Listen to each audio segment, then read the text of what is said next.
Bonsoir, chers amis. Bonsoir à tous. Super. Ok, bienvenue à tous ceux qui sont déjà là. Vous êtes pile à l'heure, comme moi. C'est merveilleux. Donc on va pouvoir commencer sans plus attendre. C'est super, tout le monde est déjà connecté. Donc bonsoir à tous ceux qui sont présents. Super, ça fait plaisir de vous voir. Pascal, Pasteur Simone, Christophe, Geneviève, Clarisse, Ludivine, Florence, Christiane, Manouchka, Geneviève, tous ceux qui s'ajoutent, bienvenue. Martial, Valérie, bienvenue à tous. Et c'est vraiment une joie de se retrouver et de partager. Donc j'ai un thème, un épisode, vous avez vu peut-être l'annonce, hein, donc il y a un épisode particulier un peu ce soir. Donc c'est un peu c'est même sûr, c'est notre dernier live de l'année. Donc merci à tous ceux qui ont été là, qui ont été fidèles, bravo à vous. Et on continue bien sûr l'année prochaine, je vais continuer aussi. Donc là sur cette série concernant la vision, le plan de Dieu pour notre vie, la vision du plan de Dieu pour notre vie. Et ce soir, le thème, c'est que cette vision que Dieu a pour toi, ce plan que Dieu a pour toi, est aussi important que la nouvelle naissance. Waouh! Donc ça, c'est audacieux comme affirmation. Certains même, si jamais vous partagez la vidéo et que ça arrive dans certaines mains, certains vont dire « mais c'est non, c'est faux, je ne suis pas d'accord ». Tant mieux. Donc partagez, n'hésitez pas à partager. Et vous allez voir au fil de ce partage et des passages de la parole que la vision, le plan de Dieu pour notre vie, c'est quelque chose qui est aussi important que la nouvelle naissance. Et on met l'accent sur la nouvelle naissance, on a raison, il faut naître de nouveau, Jésus l'a dit, c'est une nécessité pour être sauvé, pour connaître le Seigneur. Et nous allons voir ce soir que la vision que Dieu a pour notre vie est quelque chose d'aussi important que la nouvelle naissance. Alors, vous êtes prêts? Alors, c'est parti. Donc, on va lire un premier texte dans Jean chapitre 12. Regardez avec moi, Jean 12 et à partir du verset 23. Jean chapitre 12, à partir du verset 23, je vais lire en français courant, nouvelle version en français courant. Donc la vision de Dieu, le plan de Dieu pour notre vie est aussi importante que la nouvelle naissance. La vision du plan de Dieu, la vision de ce que Dieu veut pour notre vie est quelque chose d'aussi important que la nouvelle naissance. Waouh, waouh, waouh, waouh, waouh. Donc, on va lire Jean 12 à partir du verset 23 et vous allez comprendre. Jésus leur répondit, « L'heure est venue où le Fils de l'homme va être élevé en gloire. Oui, je vous le déclare, c'est la vérité. Écoutez bien, à moins qu'un grain de blé ne tombe en terre et ne meure, il ne reste qu'un simple grain. Mais s'il meurt, il produit beaucoup de fruits. Celui qui aime sa vie la perd, mais celui qui ne tient pas à sa vie dans ce monde la gardera pour la vie éternelle. Si quelqu'un veut me servir, qu'il me suive, ainsi mon serviteur sera là où je suis. Mon Père honorera la personne qui me sert. » Waouh! Il y a beaucoup de choses là dans ce passage, donc je ne veux pas m'arrêter que sur ce passage parce que j'ai plusieurs points à partager avec vous ce soir.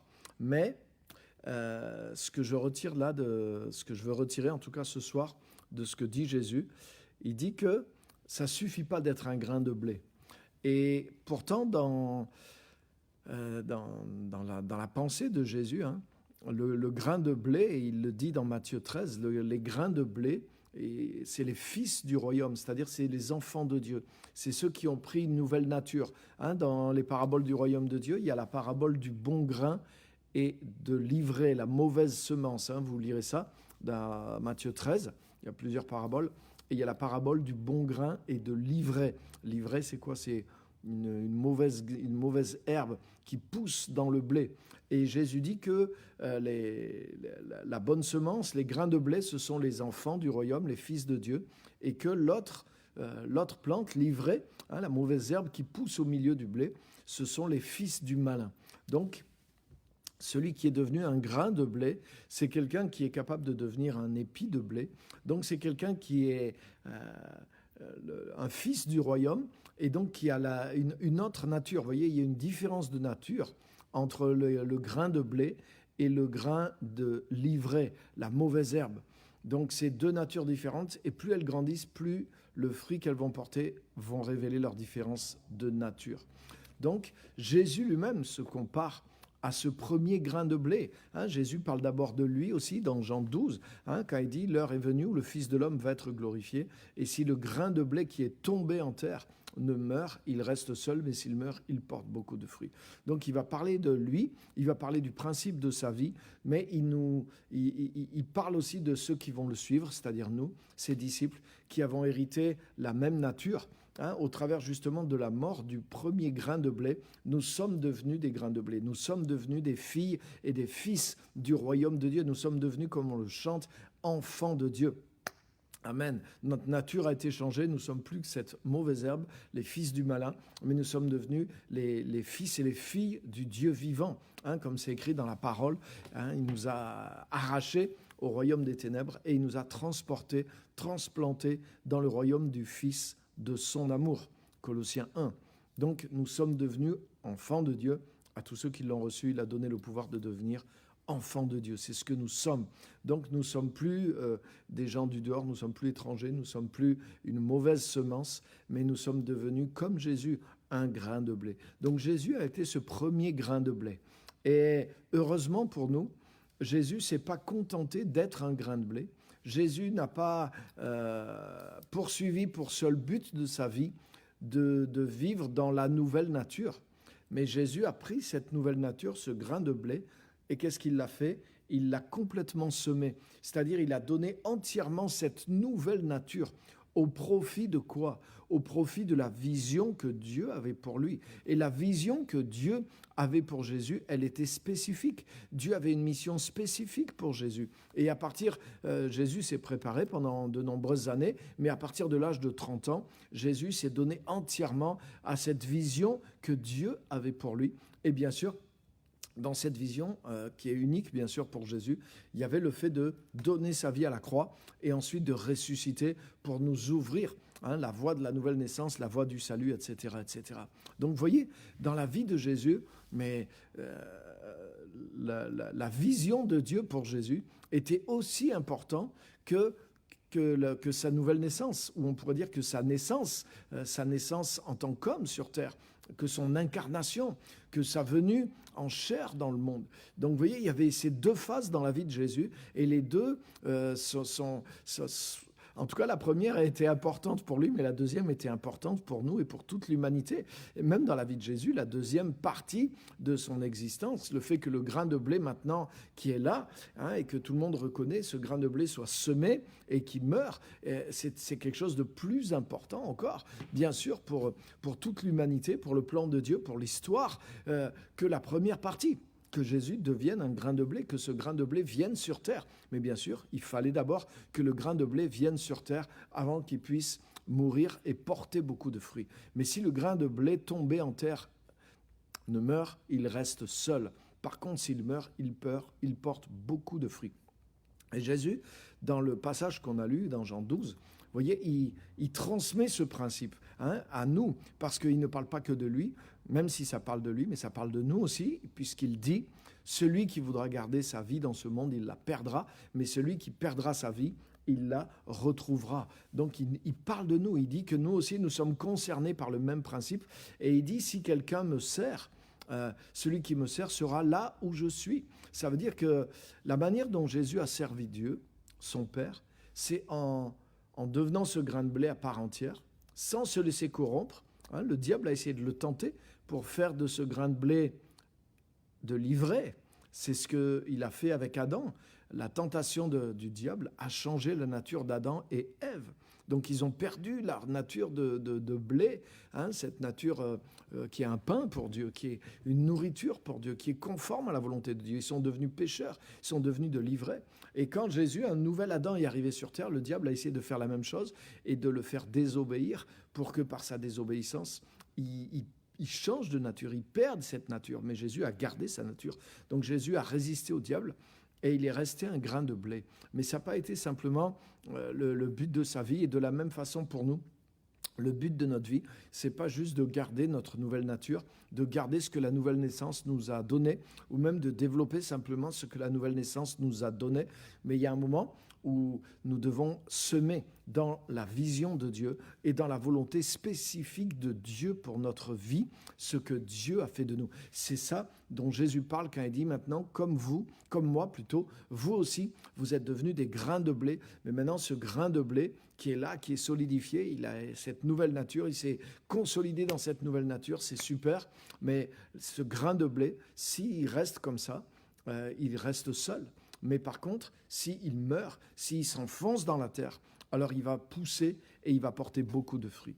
Et cette terre, ce n'est pas juste l'activité, mais c'est la vision de Dieu pour toi. C'est le plan de Dieu pour toi. C'est-à-dire que chaque grain de blé, Dieu veut qu'il s'enfonce dans une terre spéciale qui correspond à ce que Dieu veut qu'il fasse avec sa vie.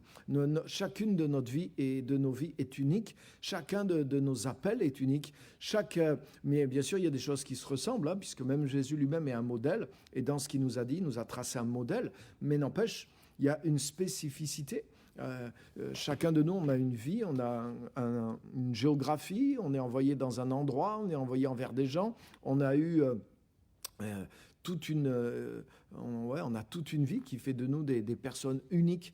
Et tout ce que, on va revenir là-dessus tout à l'heure, mais tout ça, ce que Dieu nous a donné et ce que Dieu fait de nous en Christ, ce grain de blé, il doit être semé dans cette vision spécifique de Dieu pour nous, pour que nous portions du fruit. Sinon, nous restons seuls. Et c'est pour ça que, vous voyez combien cette vision, elle est aussi importante que la nouvelle naissance. Parce que c'est comme toute la suite de notre vie en Christ qui est destinée à accomplir cette vision, à accomplir ce plan de Dieu pour nous.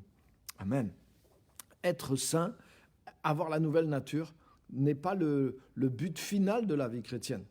De la même façon pour Jésus, résister au diable, ne pas s'éloigner, ne pas corrompre sa nature, oui, c'était indispensable, mais ce n'était pas l'accomplissement ultime pour Jésus, loin de là. Vous vous rendez compte, il y avait beaucoup de choses à accomplir. Donc, être saint, garder la nature, développer, amener à maturité la nature que Dieu nous a donnée à la nouvelle naissance, c'est juste devenir le grain de blé. C'est la première part, la première phase de notre vie chrétienne. Mais il y a une deuxième phase qui suit. Ce grain de blé, maintenant, il doit être perdu. C'est-à-dire, je ne dois pas avoir ça pour moi-même. Je ne dois pas vivre cette vie sainte, mais juste dans une vie terrestre qui soit banale, c'est-à-dire vivre juste pour moi-même, pour manger, boire, avoir ma petite famille, même ma petite vie d'église, hein, et puis même faire quelques activités chrétiennes. Non, cette vie qui a été formée en moi, que j'ai pris du temps à former en moi pour devenir ce grain de blé, pour devenir semblable à Christ le plus possible, vivre dans sa nature, vivre dans sa communion. Comme a dit Paul, c'est plus moi qui vis, c'est Christ qui vit en moi. Mais si c'est Christ qui vit en moi, Christ veut vraiment vivre sa vie en moi. Et il a un plan, il a préparé un plan pour ma vie, pour que je suive ce plan, que je suive l'appel précis qu'il a pour moi et que je perde ma vie, c'est-à-dire que je sème ce grain de blé que je suis devenu dans la vision que Dieu a pour moi. Et c'est là que le dessein de Dieu va s'accomplir et que ce grain de blé que je suis devenu dans une deuxième phase va pouvoir maintenant porter beaucoup de fruits et toucher beaucoup de personnes. Mais voyez, on doit comprendre ça, on doit distinguer ces phases de nos vies et on doit rechercher cette vision, on doit rechercher la volonté de Dieu pour nous.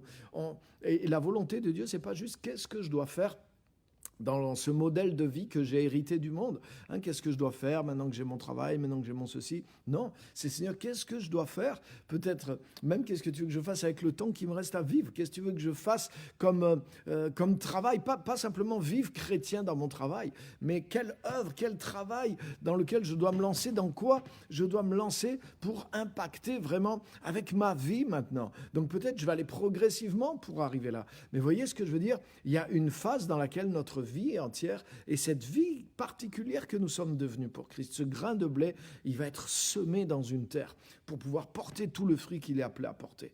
Donc vous voyez, Dieu nous appelle à une dimension, Dieu nous appelle à une profondeur. C'est pas juste être saint, c'est pas juste avoir développé, même avec maturité, je suis un grain de blé mûr, mais un grain de blé mûr, tant qu'il n'est pas mis en terre, il ne porte toujours pas de fruits. Donc ce grain de blé qui est devenu mûr, ça c'est la première phase de ma vie chrétienne. Donc vous voyez l'importance, et c'est pour ça que j'ai ce titre ce soir, c'est aussi important que la nouvelle naissance. Maintenant regarde bien. Donc vivre dans ce plan de Dieu, vivre dans cette volonté de Dieu, vivre dans cette vision de Dieu pour ta vie, mais c'est même le but de la nouvelle naissance en réalité. Non seulement c'est aussi important, sinon plus, mais c'est le but même de la nouvelle naissance. Regardez avec moi, toujours dans l'évangile de Jean, chapitre 3, le seul endroit où Jésus parle de la nouvelle naissance. Et il n'en parle pas comme le salut, il n'en parle pas comme simplement de devenir chrétien. Même pas du tout. Jean chapitre 3 et verset 3. Il dit, Jésus parle à Nicodème, et Jésus lui répondit, « Oui, je te le déclare, c'est la vérité. Personne ne peut voir le règne de Dieu s'il ne naît de nouveau. » Alléluia. Oui, je te le déclare, je vous le répète, je le relis, verset 3. Oui, je te le déclare, c'est la vérité. Personne ne peut voir le règne de Dieu s'il ne naît de nouveau. Donc, ça veut dire quoi? Ça veut dire que le but de la nouvelle naissance ici, c'est de voir le règne de Dieu. C'est de nous rendre capables de vision, justement. Donc, le fait que tu naisses de nouveau, ça a mis en toi une nouvelle nature, ça a mis en toi une nouvelle vie, ça a mis en toi une nouvelle capacité. Et maintenant, justement, tu peux voir le royaume de Dieu et tu commences à avoir de la vision. Tu commences à avoir la vision de Dieu sur les choses, sur ta vie. Donc oui, ça produit un changement sur toi, mais tu vas avoir de la vision aussi sur le plan que Dieu a pour toi. C'est-à-dire, Dieu veut t'ouvrir les yeux et Dieu veut te montrer maintenant cette vie qu'il t'a donnée en Christ, cette vie nouvelle qui a grandi en toi, cette vie qui s'est établie en Christ. Elle est destinée à quelque chose. Elle a un but à accomplir. Comme Jésus n'était pas là juste pour être saint, pour lui-même, ou pour vivre simplement d'une manière juste. Hein, il aurait pu continuer à être un charpentier. Il aurait pu continuer à être un charpentier, il aurait pu continuer à aller à la synagogue, il aurait pu témoigner, il aurait pu faire du bien, il aurait pu être généreux, il aurait pu être vraiment le meilleur juif pratiquant de son époque. Hein. Même Dieu aurait pu parler au travers de lui, faire certains miracles peut-être, avec le Saint-Esprit, ça aurait été possible. Mais non, Jésus, il a accompli le plan de Dieu pour sa vie. C'est-à-dire, voilà, Dieu avait prévu pour sa vie qu'il aille dans toutes les villes de Jérusalem. Dieu avait prévu même que sa mort sur la croix pour le salut du monde. Donc il y avait quelque chose de spécial qui était là pour la vie même de Jésus. La vie de l'Esprit que Jésus a reçue n'était pas juste à laisser dans une boîte normale, d'une vie du monde normal, même sanctifié. Non, il y avait un plan, il y avait une vision de Dieu très précise pour Jésus, pour qu'il accomplisse les choses que Dieu avait préparées d'avance pour lui. Et c'est ces choses-là qui allaient porter du fruit, avoir l'impact extraordinaire qui est encore aujourd'hui sur le monde. Et donc, c'est la même chose pour nous. Dieu a un plan.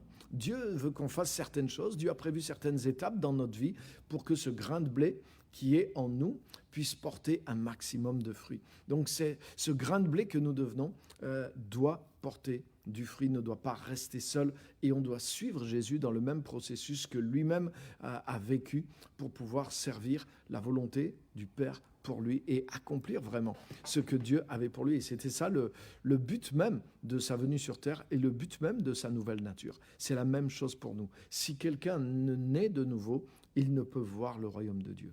Mais si quelqu'un est né de nouveau, alors il va voir. Et il va voir le plan que Dieu a pour lui et il va pouvoir l'accomplir. Alléluia. C'est ce que nous dit aussi Romains 12. Romains 12, 2 nous dit « Soyez transformés », littéralement transfigurés, par le renouvellement de votre intelligence. Regarde bien. Afin que vous discerniez quelle est la volonté de Dieu, ce qui est bon, agréable et parfait. Donc, ce n'est pas juste de voir quelle est la volonté de Dieu dans l'actualité, dans mon environnement, dans les circonstances qui viennent à moi. C'est aussi d'avoir une vision du plan de Dieu pour ma vie, ce qui est bon, agréable et parfait, pour pouvoir l'accomplir. Je suis transformé par le renouvellement de l'intelligence, pas juste pour que je discerne les ruses du diable autour de moi et que je les évite, ou les pièges du monde et que je reste dans ma vie. Non, c'est pour que je puisse discerner aussi quel est le plan de Dieu, quelle est la volonté spécifique de Dieu pour ma vie et que je puisse me battre pour l'accomplir, que je puisse aller semer ma vie là-dedans pour qu'elle porte tout le fruit qui lui est dû.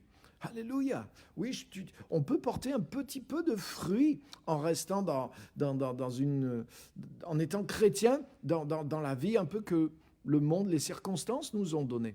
Mais en poursuivant les buts que Dieu a pour nous et en amenant et en semant toute notre vie là-dedans, mais nous allons porter un fruit, les amis, qui va avoir un autre impact, un impact éternel. Et nous devons rechercher ce plan, nous devons rechercher la volonté de Dieu, nous devons nous tourner vers ces choses-là et nous ne devons pas rater cette dimension-là de notre vie parce que c'est le but de la nouvelle naissance. Si quelqu'un naît de nouveau, alors il peut voir. Ça montre que la vision est le but de la nouvelle naissance.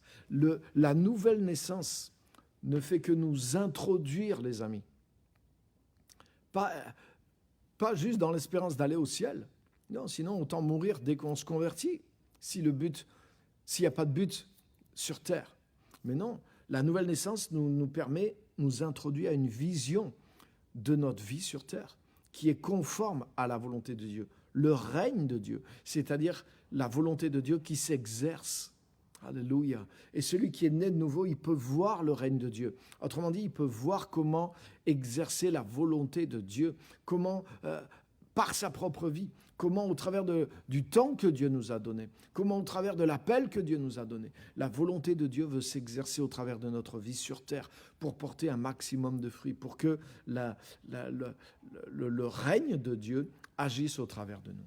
Alléluia. Je méditais sur ça tout à l'heure. J'étais dans mon bureau, là, tout à l'heure, dans le bureau, et je méditais sur ces choses, et je méditais sur cette pensée. Est-ce que c'est le monde qui influence notre foi, ou est-ce que c'est notre foi qui influence le monde? Aujourd'hui, quand je regarde ce qui se passe, des fois même avec l'actualité, waouh, les chrétiens sont tellement en réaction par rapport à l'actualité, par rapport à ceci. Certains même en font tout un combat, qui est un faux combat de leur vie chrétienne par rapport à l'actualité. Mais où est-ce que c'est le monde qui est en train d'influencer notre foi, ou certains reculent par rapport à leur foi à cause de l'actualité, à cause de ce qui se passe? Ils abandonnent, on ne les voit plus, ou ceci, ou etc., etc. Non. Le but de la nouvelle naissance, les amis, c'est que nous soyons tellement connectés au monde de Dieu, que ce que Dieu a fait pour nous, que la rédemption apportée par Jésus, la capacité que Jésus nous a donnée en tant qu'enfants de Dieu, notre accès à toute cette grâce, à toute cette dimension qui est en Christ depuis la venue de Christ sur terre, les ressources spirituelles que nous avons, que ces choses soient tellement évidentes, soient tellement stables, soient tellement claires pour nous. Et le plan que Dieu a pour nous, la vision de Dieu pour nous soit tellement claire que nous allons marcher dans la vision de Dieu, avec les ressources de Dieu, et donc avec le monde, avec notre foi, nous allons changer le monde. Donc ce n'est pas ce qui se passe dans le monde qui change ma foi, qui me fait reculer dans ma foi, qui me fait peur, qui m'effraie, ou qui me lance dans toutes sortes de choses, de préoccupations. Non, ce n'est pas le monde qui change ma foi, mais c'est ma foi, c'est la vision que j'ai grâce à Dieu, grâce à ce que Dieu a fait de moi, grâce à ce que Dieu me montre que je suis capable de faire maintenant que je suis en Christ. Et je dis ça pour nous tous. Mais c'est cette foi, cette vision-là maintenant que je vais utiliser pour changer le monde dans lequel je vis. C'est pas au monde de changer ma foi, mais c'est à ma foi de changer le monde. Parce qu'au travers de ma foi, je suis connecté au monde de Dieu. Et le monde de Dieu a la capacité et il veut changer ce monde. Que ta volonté soit faite sur la terre comme au ciel, que ton règne vienne. Le royaume de Dieu, c'est quand le monde de Dieu change notre monde. Et justement, nous sommes là pour chercher le royaume de Dieu. Nous sommes là pour manifester le royaume de Dieu. Nous sommes là pour amener le royaume de Dieu à se manifester sur la terre. Et c'est pour ça que j'ai besoin de vision. Et la nouvelle naissance, justement, elle m'introduit là-dedans. La nouvelle naissance m'a introduit dans le monde de Dieu. Mais pourquoi ? Pour que je grandisse dans le monde de Dieu, pour que j'utilise les ressources du monde de Dieu, et pour que j'ai une vision claire de ce que Dieu veut que je fasse avec ma vie, pour que j'amène le monde de Dieu dans mon monde et que je change mon monde avec le monde de Dieu. Donc Romains 12, c'est non seulement ne soyez pas conformés au siècle présent, non seulement ma foi fait que le monde du siècle, le siècle présent, les choses, la manière de vivre de ce monde, les courants de pensée de ce monde ne m'influencent plus, ne me changent pas. Je ne me conforme pas au monde présent, mais je suis transformé par le monde dans lequel je vis. Et je suis conformé au monde dans lequel je vis, qui est le royaume de Dieu. Pourquoi ? Pour pouvoir maintenant, avec ce royaume de Dieu, transformer le monde dans lequel je vis, le monde dans lequel Dieu m'envoie, l'environnement, les gens, les choses que Dieu m'envoie, influencer et changer dans ce monde. Et c'est ça, la vision de Dieu pour moi. Alléluia. Donc ça, c'est tellement clé et tellement important de comprendre ces choses-là. La vision, c'est cette deuxième partie de ta vie chrétienne. La première partie, c'est ta conversion, ta nouvelle naissance. Mais la nouvelle naissance, c'est l'introduction dans un monde. Exactement comme la naissance. Jésus n'a pas employé cette expression pour rien. La vie sur terre en tant qu'adulte, c'est pas la naissance. On n'en parle plus beaucoup de notre naissance. Une fois par an, on célèbre notre anniversaire. Mais ce qui compte, c'est grâce à la naissance qui nous a introduits dans ce monde, qu'est-ce qu'on va faire maintenant avec toute notre vie ? Notre naissance n'a été qu'un moyen de nous introduire dans le monde. Et l'important maintenant, c'est qu'est-ce qu'on construit, qu'est-ce qu'on fait, quel chemin on va prendre et quelle chose on va produire dans ce monde.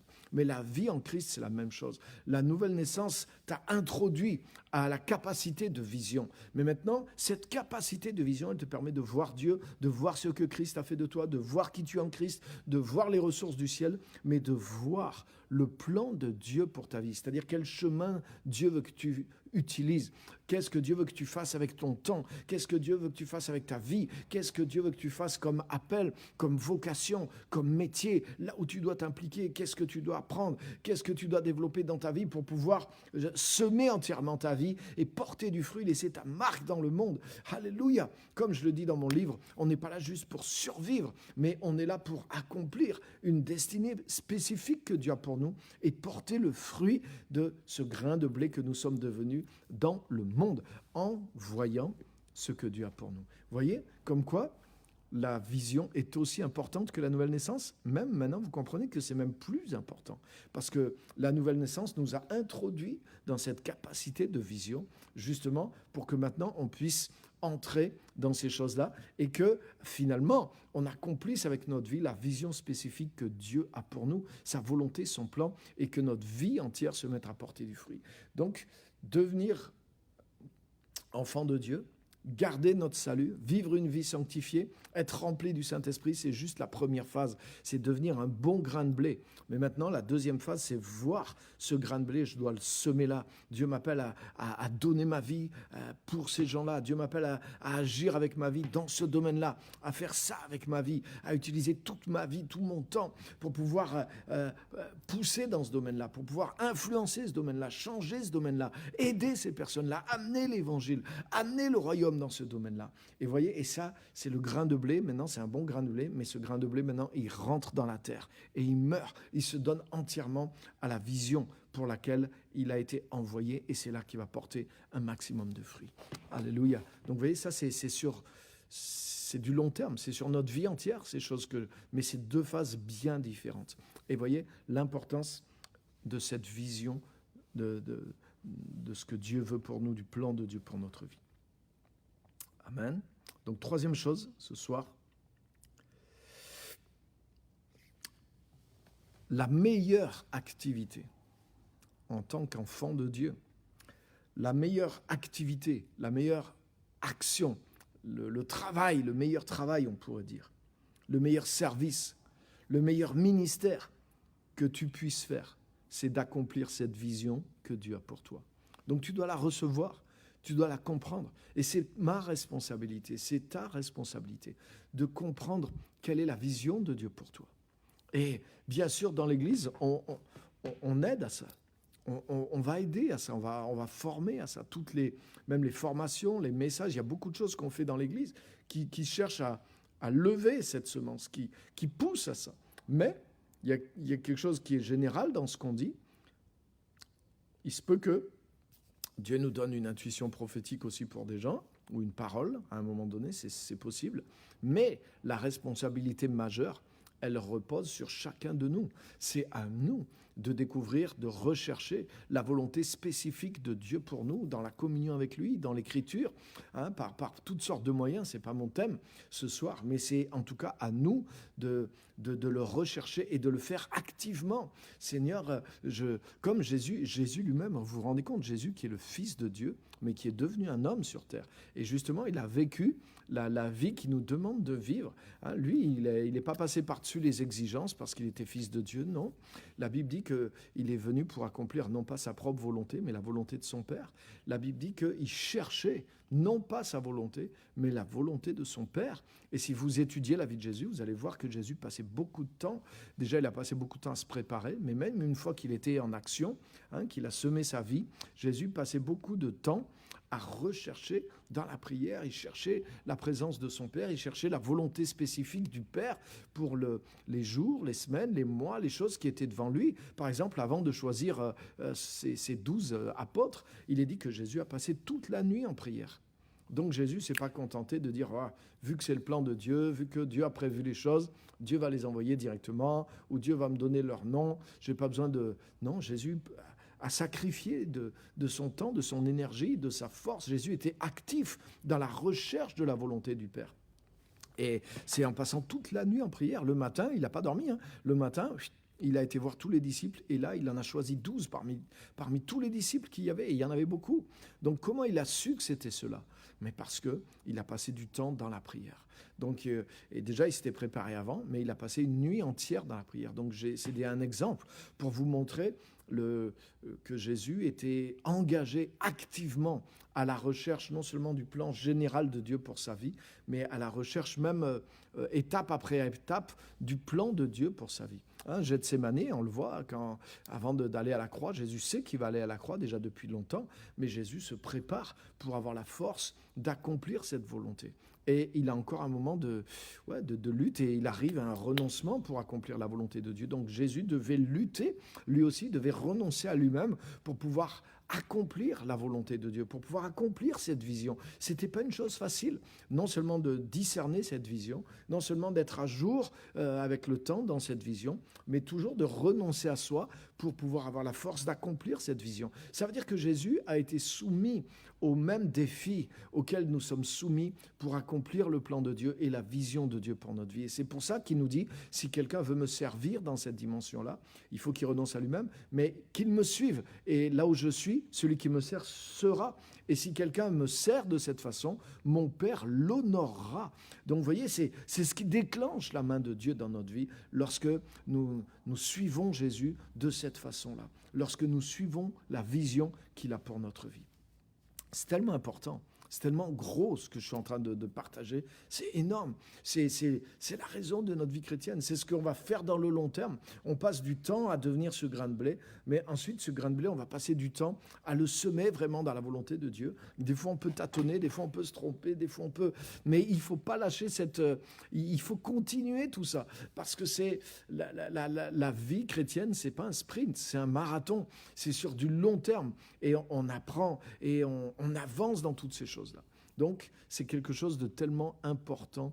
On doit découvrir Quel est le plan de Dieu? Et le Saint-Esprit, au nom de Jésus-Christ, veut nous le révéler. Il veut nous révéler quel est le plan de Dieu pour notre vie. Dieu nous a destinés à quelque chose de précis, à quelque chose d'utile pour les autres. Donc, Dieu travaille en nous. La nouvelle naissance incorpore en toi la vie de Christ. Maintenant, tu vas te consolider, tu vas grandir dans la vie chrétienne, tu vas développer cette nouvelle nature pour devenir ce grain de blé qui est fort, qui est entier, qui est sanctifié.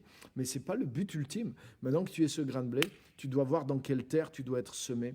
Et tu dois être semé dans cette terre. Tu dois être semé dans le plan particulier de Dieu pour toi, avec ta vie tout entière, avec tout ce que tu es, tout ce que tu as pour porter du fruit. Et c'est là que vraiment, waouh, tout le sens de ta vie chrétienne va se manifester et toute l'ampleur de ce qui est en toi va commencer à sortir et à porter du fruit. Et tu vas avoir un impact qui est un impact éternel. Amen. Donc, ce que je voulais dire, c'est que le meilleur service, le meilleur ministère, la meilleure chose que tu dois faire, c'est développer cette nature de Christ en toi et ensuite la semer dans la volonté de Dieu. Tu dois chercher, faire l'effort de trouver la vision de Dieu pour toi, pour y investir totalement ta vie, une fois que ta vie a grandi en Christ. Donc, vous voyez, on a des choses à faire, on n'a pas le temps de s'ennuyer, on ne doit pas perdre notre temps parce que ça demande du temps pour devenir ce grain de blé bien dans la nature du blé, hein, et ensuite pour pouvoir savoir comment le semer, et ensuite progresser dans l'art d'investir notre vie pour Christ et de porter du fruit. Mais c'est tout un art. Donc, vous voyez, on doit employer toute notre vie, notre énergie, notre temps, notre foi à poursuivre ces choses. C'est pour ça que Jésus nous dit, poursuivez le royaume de Dieu et sa justice, et le reste vous sera donné. Ça doit devenir notre priorité, parce que ça requiert notre priorité, ça requiert notre focalisation, ça requiert nos efforts, comme Jésus lui-même l'a fait. Et Jésus a été soumis aux mêmes conditions que nous, les apôtres ont été soumis aux mêmes conditions que nous, mais ils l'ont fait et ils ont réussi. Donc, et il y en a beaucoup de nos contemporains qui le font et qui le réussissent. Donc nous aussi, nous sommes appelés à suivre ce chemin. C'est un chemin étroit, mais qui mène à la vie et qui porte beaucoup de fruits. Donc la meilleure activité chrétienne, service, ministère que nous devons accomplir, c'est celui-ci. Nous devons faire attention de ne pas nous contenter ou de ne pas nous limiter ou de ne pas échanger. Voyez voyez le prix que peut valoir cette vie dont je viens de parler, et juste de remplacer ça par de l'activité chrétienne. Voyez, parce qu'on peut ne pas travailler notre vie spirituelle, c'est-à-dire ne pas être vraiment un grain de blé, ou avoir renoncé, parce que certains des fois trouvent que c'est trop dur la vie chrétienne. Renoncer à soi-même, garder un contact tout le temps avec Dieu, vivre rempli du Saint-Esprit, renoncer à la chair, renoncer aux pensées, vivre cette vie de discipline, vivre cette vie de prière, vivre cette vie de... Waouh, ça demande un effort. Et ça, c'est juste pour être le grain de blé. Donc maintenant, je dois aussi faire que ce grain de blé, maintenant, je vais le semer dans la volonté de Dieu pour qu'il porte du fruit aussi. Donc, vous voyez, ça engage entièrement ma vie avec persévérance, jour après jour, comme a vécu Jésus et les apôtres. Mais certains vont échanger ça et vont avoir l'extérieur de la chose. Ils vont avoir peut-être... Voilà, j'ai ma petite activité chrétienne, mon bénévolat, je suis engagé dans telle chose qui est chrétienne et c'est bien, je fais du bien. Mais vous voyez, je peux être engagé dans une activité chrétienne de façon extérieure. Je peux faire ça d'une manière charnelle en réalité, c'est-à-dire humaine, sans qu'il y ait la vie surnaturelle de Christ en moi. Et tout ça va peut-être rendre des petits services, mais vous voyez, ça n'a rien à voir avec ce dont Jésus parle. Jésus nous parle d'un processus spirituel. Il nous parle de devenir un grain de blé, et ensuite ce grain de blé en le semant dans la volonté de Dieu, c'est-à-dire quand ce grain de blé, il accepte de mourir, c'est-à-dire il se donne entièrement, il s'investit entièrement à une vision, à une volonté spécifique de Dieu pour lui. Alors là, il va porter beaucoup de fruits. Et le fruit qu'on va porter, qui va être énorme, qui va toucher des vies, qui va durer au-delà de notre mort, qui aura un impact éternel, ce fruit-là, il est obtenu dans ce processus. Il n'est pas obtenu simplement en étant, oui, un jour, je suis né de nouveau, je suis devenu chrétien, et maintenant, j'ai une activité chrétienne. C'est pas la même chose, vous voyez, on ne parle pas de la même chose. Bien sûr, Jésus avait une activité chrétienne, on pourrait dire. Vous voyez, il était par la nature de Dieu, investi dans le plan spécifique de Dieu pour sa vie. Et c'est pour ça qu'il y avait toute cette manifestation de Dieu en lui. Il y avait tout ce fruit qui ne venait pas de lui. Ce fruit venait de la libération de la nature de Dieu, parce que la nature de Dieu en lui était à maturité, et cette nature de Dieu en lui à maturité était semée dans le plan exact de Dieu pour lui. Donc la convergence de ces choses a fait que Jésus a porté un fruit extraordinaire. Et voyez, la volonté de Dieu pour Jésus, c'était un mystère. Quand Jésus même a commencé à parler de sa mort à ses disciples ne l'ont pas accepté. Et Pierre, qui à ce moment-là, Matthieu 16, c'est lui qui a le plus de révélations, c'est le seul qui a l'esprit de révélation, même sur qui est le Messie, mais il va s'opposer au plan de Dieu, à la vision de Dieu pour Jésus. Mais non, tu te trompes, Seigneur, cela ne t'arrivera pas. Donc ça veut dire que c'est pas quelque chose qu'on peut capter dans le naturel. C'est quelque chose qui vient aussi par l'Esprit de Dieu. L'Esprit de Dieu nous révèle les choses dans lesquelles nous devons aller. Alléluia. Et auquel on doit être connecté pour pouvoir porter le fruit qu'on doit porter. Alléluia. Par exemple, dans notre église, avec la pasteur Simone, le Seigneur nous a connectés en 2003 avec l'église de Bogota, avec la vision G12. Dieu nous a connectés fortement à cette vision. Pourquoi ? Parce que ça correspondait à ce que Dieu voulait qu'on devienne et qu'on fasse. Alléluia. Donc là, il y a 4-5 ans, Dieu a commencé à changer un peu les choses en nous. On a gardé ce qu'on a reçu, mais Dieu est en train d'ajouter de nouvelles choses en plus. Mais Dieu a développé en nous quelque chose au travers de cette vision. Dieu a développé une passion des âmes. Dieu a développé comment gagner, comment consolider, comment faire des disciples. Donc Dieu rajoute une autre dimension à cette dimension-là. Il ne l'a pas enlevée, mais Dieu nous a connectés. Et vous voyez, ça a suscité tellement d'opposition. Même des fois, moi j'ai perdu des amis tellement proches parce qu'ils ne comprenaient pas ce que je faisais, parce que... Enfin bref, il y a eu tellement de choses qui sont nées. Pourquoi ? Parce que ce n'est pas naturel quand tu es connecté à ce que Dieu veut pour ta vie, au plan de Dieu pour ta vie, mais c'est surnaturel. Et toi, tu vas engager ta vie dedans, mais les autres ne reconnaissent pas ou ne comprennent pas ce que tu es en train de faire, toujours parce que ça demande de la révélation. Donc, tu as besoin d'avoir la révélation. Soyez transformés par le renouvellement de l'intelligence afin que vous discerniez quelle est la volonté de Dieu.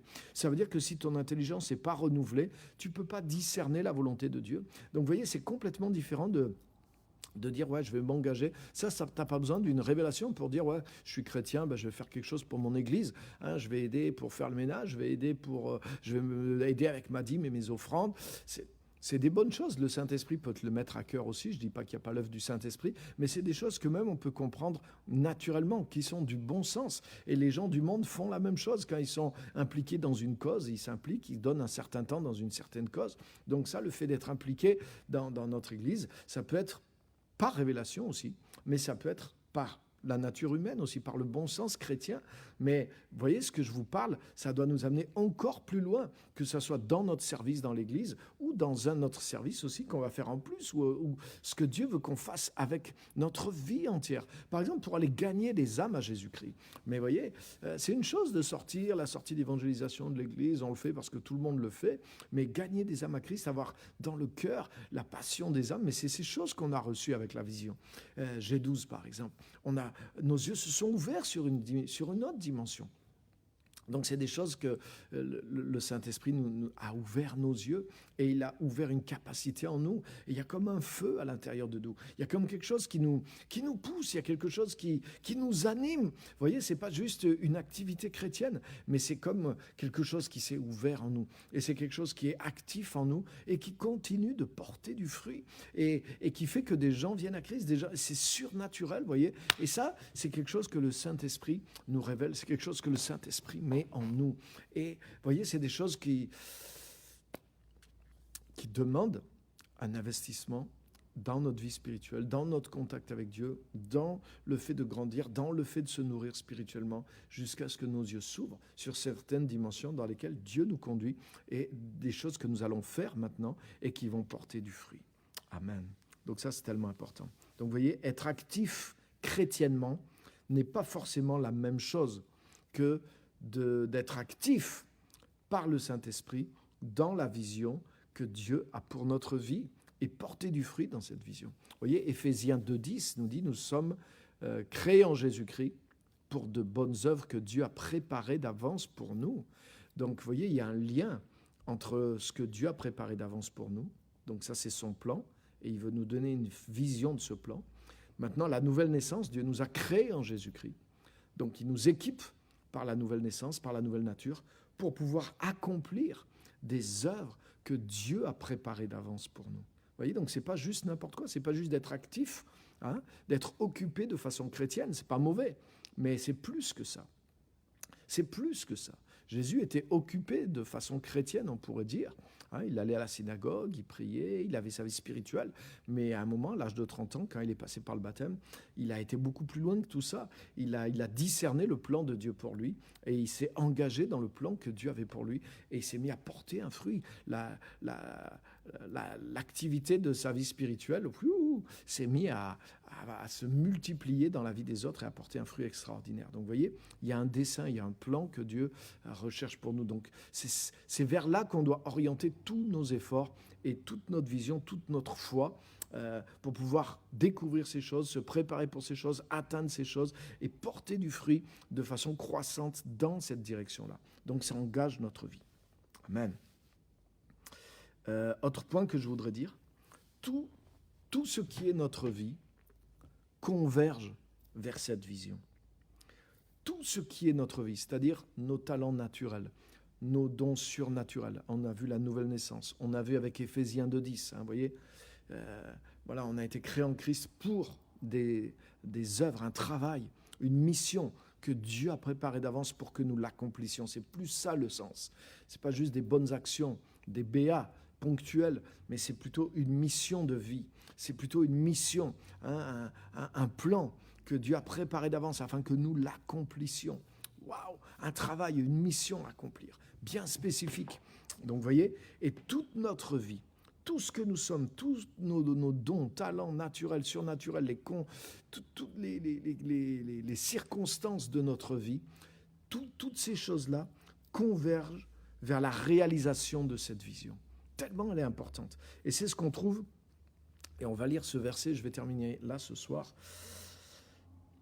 J'avais un autre point, mais je n'ai pas le temps, donc je vais terminer avec ce point-là. Regardez avec moi Romains 8, 28 et 29. Romains 8, 28, tout le monde connaît ce verset, mais on coupe la phrase, parce que la phrase continue.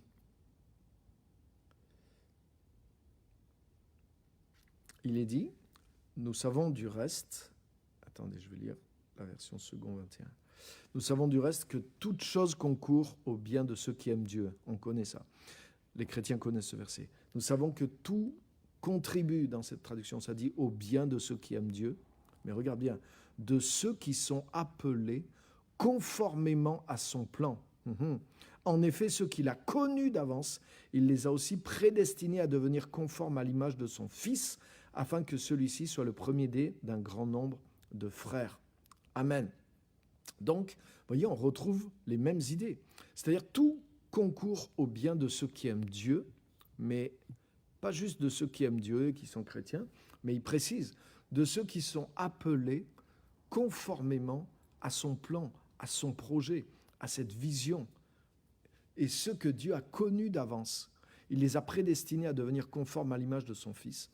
Et il les a prédestinés aussi à suivre un plan, un projet et à accomplir certaines choses pour sa gloire. Donc vous voyez, toute chose concourt à notre bien quand on est dans cette ligne de conduite. C'est pas juste parce que je suis chrétien et même que je vis une vie chrétienne honorable que toute chose concourt à mon bien. Non, non, non, c'est faux. Non, non, non. Toute chose concourt au bien de ceux qui aiment Dieu, mais de ceux qui sont appelés selon son dessein et qui sont engagés dans cet appel et qui grandissent dans cet appel et qui vivent pour cet appel et qui investissent leur vie dans cet appel et qui sont tout entiers dans cet appel. Comme ce que Jésus nous dit dans Matthieu 6, 33, cherchez d'abord le royaume de Dieu, faites du royaume de Dieu, de sa justice, l'extension du royaume, la manifestation du royaume, le projet du royaume de Dieu, votre appel et votre but premier, votre priorité, votre préoccupation première. Alléluia. Donc, vous voyez, il y a une différence. Mais quand on est engagé là-dedans, alors toute chose concourt à notre bien. Parce que Dieu a prévu, vous voyez, ce que Dieu a prédestiné d'avance.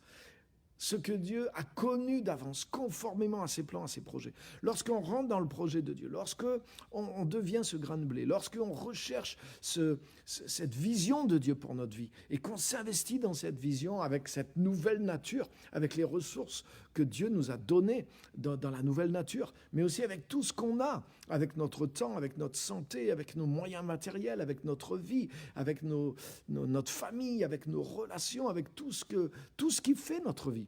Alors là, tout se met à converger, tout prend une autre force, parce que là, on est dans le courant d'un plan que Dieu a prévu à l'avance, de ce que Dieu a choisi d'avance, ce que Dieu a préparé d'avance. Il les a aussi prédestinés. Donc on voit qu'on rentre dans un courant qui est déjà tracé. Et du coup, ça produit une force, ça produit une puissance et les choses convergent. Que ce soit nos circonstances, oui, tout concourt au bien de ceux qui aiment Dieu, mais de ceux qui suivent le plan de Dieu. C'est le cas de Joseph. Tout n'allait pas pour son bien dans le sens humain. Au contraire, tout allait dans le contraire de son bien humain. Il est passé par beaucoup de souffrances. Mais pourquoi? À partir du moment où il a eu une vision du plan de Dieu pour sa vie. Donc il y en a qui vont dire, si c'est ça, je préfère pas. Non, mais ça ne veut pas dire qu'on va aller que dans des souffrances. Il a été aussi dans de grandes bénédictions. Hein. Mais je veux dire que ce n'est pas juste sur un plan humain. Souvent, ce verset, et Romains 8, 28, il est utilisé, toute chose concourt pour mon bien, mais on ramène ça à une dimension humaine.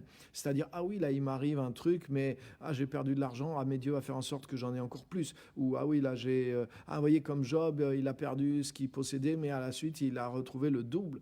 Donc, on voit ça qu'un bénéfice humain. On s'imagine que l'application, la promesse qui est dans ce verset, c'est que pour un bénéfice humain. Ça veut dire même si j'ai des déconvenus sur le plan humain, j'aurai des bons retours sur le plan humain aussi, avec une vision terrestre. Non, c'est un manque total de vision. Et Romains 8, 28, 29, c'est dans la vision du plan de Dieu. C'est-à-dire que tout ce qui nous arrive va contribuer à ce que le plan de Dieu puisse s'accomplir et qu'il s'accomplisse avec puissance. Donc normalement, c'est ce qu'on recherche, c'est ce qu'on désire, c'est ce qu'on poursuit. Donc si on est là dans cette poursuite et qu'on est bien positionné, qu'on travaille ce grain de blé et qu'on sème ce grain de blé dans le plan, la volonté de Dieu, alors là, oui, toutes choses vont concourir pour notre bien. C'est-à-dire que même les circonstances, les choses qui vont nous arriver, Dieu va les faire travailler pour notre bien, pour qu'on aille dans le sens de ce qu'il a prédéterminé pour nous. Et donc, on va atteindre la cible et notre vie va porter ce fruit extraordinaire parce que les choses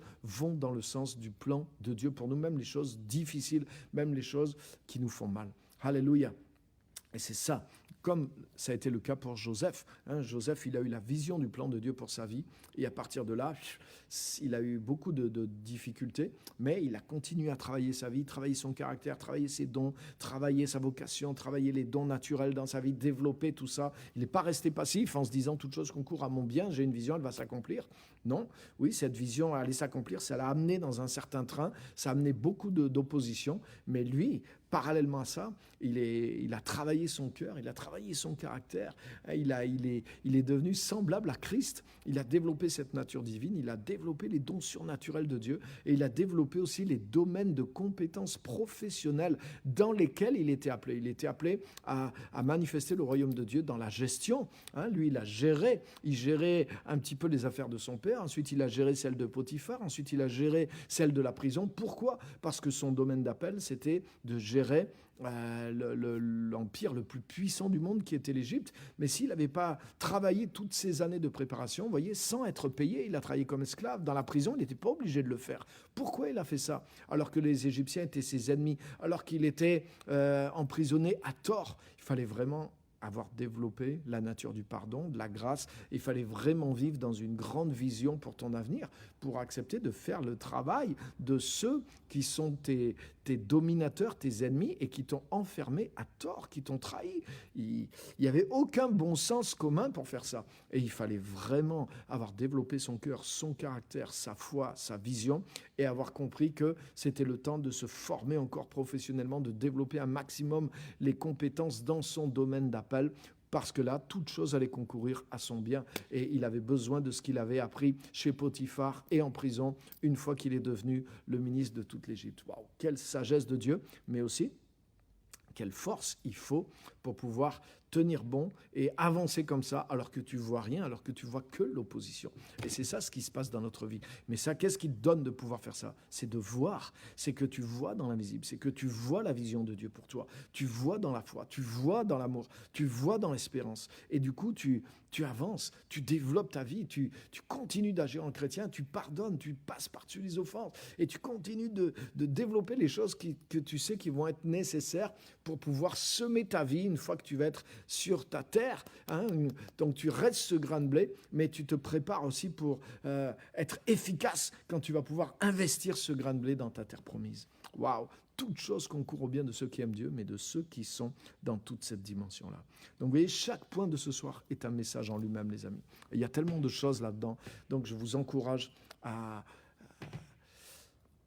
prendre au sérieux votre vie et votre appel et à découvrir la vision de Dieu. Parce que toutes ces choses-là, c'est pas juste des bons messages, mais ça parle de ce qui nous attend, c'est la réalité dans laquelle Dieu nous appelle. C'est les principes, ça doit devenir concret dans notre vie. Nous devons faire l'effort de rentrer dans ces choses-là, de rentrer dans notre appel, de chercher notre appel. Personnellement, c'est ce que je fais depuis plus de 30 ans, depuis plus de 35 ans même. Donc, et je continue de le faire, je continue à mettre de l'énergie et ça me demande de toujours cette même énergie pour renoncer à moi-même, pour passer par-dessus bon nombre de choses et pour pouvoir rechercher toujours maintenant quelle est la nouvelle dimension. Là, je recherche d'autres dimensions de la volonté de Dieu, de la vision de Dieu pour ma vie, parce que c'est pas une fois pour toutes. Des fois, tu vois par où il faut aller, mais au bout d'un certain temps, tu vois d'autres choses et tu as besoin de voir d'autres choses. Donc, je construis de gloire en gloire. Et vous, c'est la même chose. Donc, Dieu vous appelle, Dieu t'appelle à quelque chose de précis dans lequel ta vie doit être investie. Tu dois devenir ce grain de blé et ensuite investir ce grain de blé dans la vision que Dieu a pour toi. Donc, que Dieu vous bénisse ce soir. Vous voyez pourquoi la vision, dans le sens qu'on a vu ce soir, est aussi importante que la nouvelle naissance, sinon plus même. Et je pense que maintenant, vous comprenez pourquoi et vous devez aussi non seulement le comprendre, mais suivre ces principes-là. Parce que là, vous allez rentrer dans ce que Dieu a prévu pour vous. Vous allez porter du fruit. Vous allez trouver le vrai épanouissement, la vraie gloire de la vie en Christ. Et waouh, c'est là que Dieu vous dira, bien, bon et fidèle serviteur. C'est un chemin étroit, mais il en vaut la peine. Que Dieu vous bénisse. Donc, je vais regarder vos remarques, commentaires et questions aussi pour pouvoir y répondre.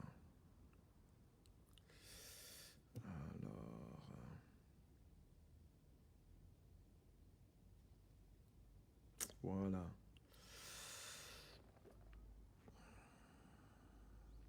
Ça doit être un style de vie, 100% pour Jésus. Amen. Dieu nous équipe pour la mission exactement. La nouvelle naissance, les dons et même les choses, notre tempérament, notre vie, des choses qu'on a eues par la naissance naturelle. Ces choses-là aussi sont des outils que Dieu va utiliser. Regarde Joseph, il avait une vie spéciale, pour un plan spécial. Moïse, il était né d'une manière spéciale. Il a été élevé par les Égyptiens. Tout ça, c'était dans le plan de Dieu aussi. Donc même des choses difficiles, il a été séparé de sa famille, Joseph aussi. Même des choses difficiles qui peuvent nous arriver, à ce moment-là, c'est ce que je disais, elles concourent à notre bien lorsque nous poursuivons le plan de Dieu. Elles prennent du sens parce que Dieu a prévu. Ça ne veut pas dire que c'est Dieu qui a organisé ces souffrances-là. Non, pas forcément. Et même des fois, pas du tout. Mais ça veut dire qu'elles vont devenir, à ce moment-là, une force lorsqu'on va rentrer dans le plan que Dieu a pour nous. Mais même ces circonstances-là forgent en nous quelque chose qui va être bon pour le plan de Dieu, dans lequel on va servir Dieu d'une manière spécifique.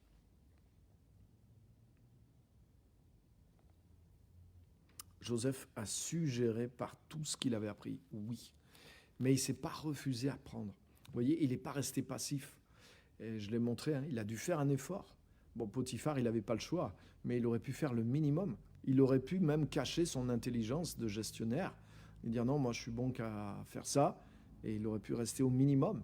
Mais au contraire, il a été au maximum et il est dit que son maître lui confiait tous ses biens, la gestion de tous ses biens. En prison, Joseph aurait pu rien dire aussi. Hein, et même s'il avait été blessé, voyez, s'il avait été dans la réaction, mais bien sûr, il n'aurait pas servi les Égyptiens. Hein, et avec ces dons, rappelez-vous, les 2 prisonniers qui descendent en prison, pourquoi vous êtes si tristes? Et j'ai eu tel rêve, j'ai eu tel rêve. Et Joseph va les servir par les dons de l'esprit.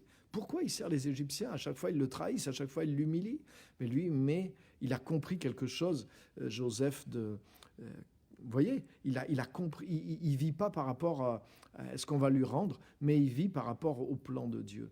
Donc, il a développé de la vision pour sa vie, et il a eu raison, parce que c'est finalement, c'est ce qui va l'amener. Mais vous voyez, il y a des tests à passer, et il y a des choses à faire. Il faut être proactif dans différents domaines et poursuivre la vision de Dieu pour notre vie. Tellement important. Alléluia. Donc, merci pour vos questions, vos commentaires, qui sont très, très, très pertinents ce soir. Hein, j'ai vu qu'il y avait pas mal de commentaires. J'essaye de regarder, parce que des fois, je ne les ai pas tous ici. Donc, j'essaye de voir si j'en ai pas loupé. Merci en tout cas d'avoir tous été là. Ouais, c'est un message que je vous encourage à réécouter, à partager, parce qu'il y a du...